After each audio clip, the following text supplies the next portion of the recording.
किसी भी इंसान के लिए सबसे हैरत अंगेज तजर्बा ये हो सकता है कि वो इस खुदा के हुजूर खड़ा हो जिसने कायनात को तख्लीक किया।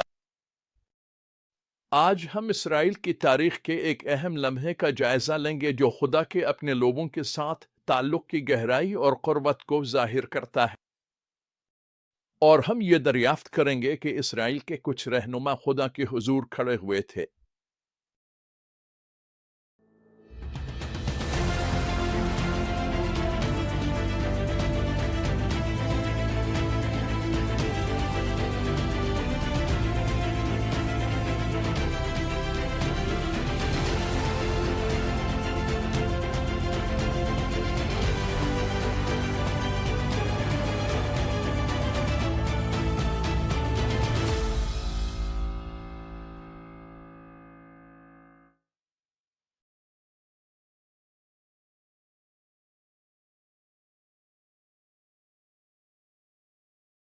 खुरूज की किताब के अब्वाब 24, 25, 29 और 31 में गौता लगाएं, जहां हम देखते हैं कि खुदा इसराइल के साथ अपना अहद पत्थर पर कायम कर रहा है और उनके दरमियान अपनी सुकूनतगाह के लिए हिदायत दे रहा है।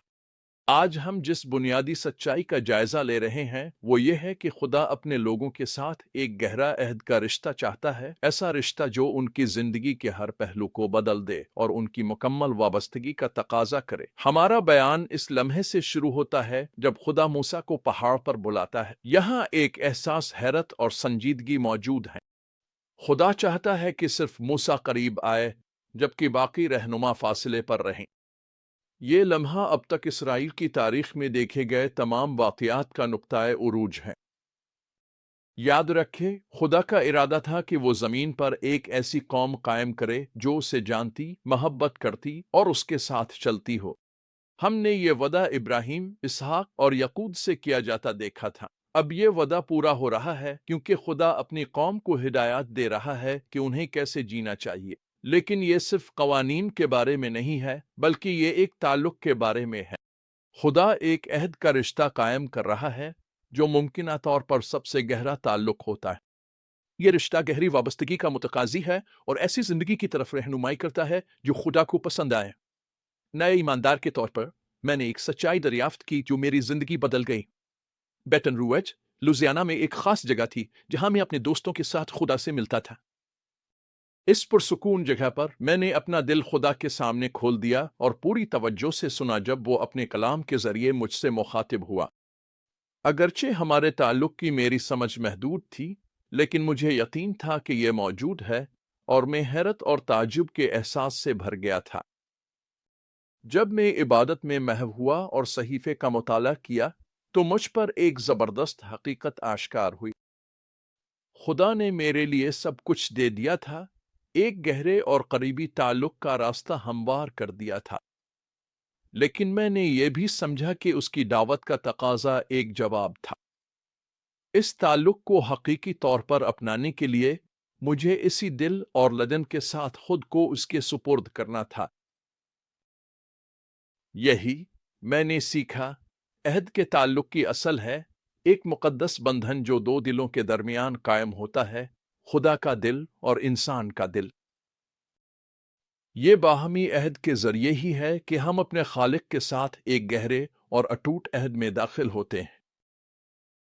खुरूज 24:8 में एक ताकतवर लम्हा आता है जब मूसा कुर्बानी के खून को लेकर लोगों पर छिड़कता है और कहता है, ये इस अहद का खून है जो खुदावंद ने तुम्हारे साथ बांधा है। ये यसू खुदा के बरवा की पेशगोई करता है जो दुनिया के गुनाहों को दूर करता है। यसू उन्हीं अल्फाज को आखिरी इशाये में दोहराता है जब वो कहता है, ये मेरे अहद का खून है। वाह! यहां हम पुराने अहद के कयाम को देखते हैं जो यसू के जरिए कायम किए गए नए अहद की तरफ इशारा करता है। दोनों अहद खून से मेहरबंद हैं जो इस ताल्लुक की संजीदगी को दोनों फरीकों के लिए नुमाया करता है। फिर हमारे सामने एक हैरत अंगेज मंजर आता है जहां इसराइल के बुजुर्ग खुदा को देखते हैं और उसकी हुजूरी में खाते और पीते हैं। क्या आप तसव्वुर कर सकते हैं कि उन्होंने कैसा रोब महसूस किया होगा? ये करीबी लम्हा खुदा की अपने लोगों के करीब होने की ख्वाहिश को जाहिर करता है। یہ خواہش اس وقت مزید واضح ہو جاتی ہے جب خدا اجتماع بنانے کی ہدایت دیتا ہے۔ وہ فرماتا ہے، تب وہ میرے لیے ایک مقدس جگہ بنائیں اور میں ان کے درمیان سکونت کروں گا۔ خروج 25 یہ مسیح کے مجسم ہونے کی پیش گوئی کرتا ہے۔ جب خدا حقیقت میں اپنے لوگوں کے درمیان سکونت کرے گا، خدا شریعت عطا کرتا ہے، لیکن لوگوں کو اجتماع بنانا ہوگا اور ہدایات پر عمل کرنا ہوگا۔ یہ خدا کے اقدام اور ہمارے جواب کے درمیان شراکت کو ظاہر کرتا ہے۔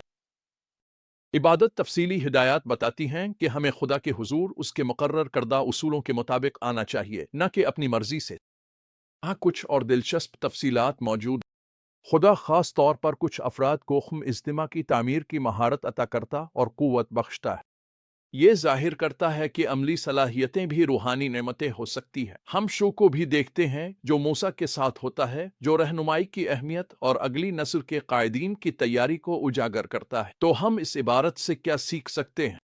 سب سے پہلے، خدا ہمارے ساتھ ایک گہرے عہد کے تعلقات کی خواہش کرتا ہے جو ہماری زندگی کے ہر شعبے کو متاثر کرتا ہے۔ یہ رشتہ ہم سے مکمل وابستگی اور فرمانبرداری کا تقاضا کرتا ہے، اور پھر اس رشتے میں پہل خدا خود کرتا ہے، لیکن ہمیں اس کا جواب دینا ہوتا ہے۔ اور عبادت خدا کے طریقے سے ہونی چاہیے، نہ کہ اپنی مرضی سے۔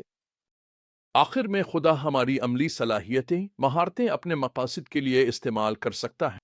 ہمیں اگلی نسل کے رہنماؤں کو تیار کرنا چاہیے۔ اختتام سے پہلے میں اب سے پوچھنا چاہتا ہوں، خدا کے عہد کی سنجیدگی کو سمجھنے سے آپ کے اس کے ساتھ تعلق کے انداز میں کیا تبدیلی آتی ہے؟ کیا آپ اس رشتے کے لیے وابستہ ہیں؟ آپ کی زندگی کے ایسے شعبے ہیں جن کو آپ پیچھے چھوڑ رہے ہیں؟ یاد رکھیں، وہی خدا جس نے اسرائیل کے ساتھ یہ عہد قائم کیا تھا، اب کے ساتھ بھی ایک رشتہ چاہتا ہے۔ یسوع کے ذریعے ہمیں ایک اور بھی بہتر عہد تک رسائی حاصل ہے۔ آئیے خدا کے حضور اس تعظیم اور وابستگی کے ساتھ آئیں جس کا وہ حقدار ہے، یہ جانتے ہوئے کہ وہ ہمارے درمیان بسنا چاہتا ہے اور سب کچھ بدل سکتا ہے۔ ہماری زندگی کے ہر پہلو کو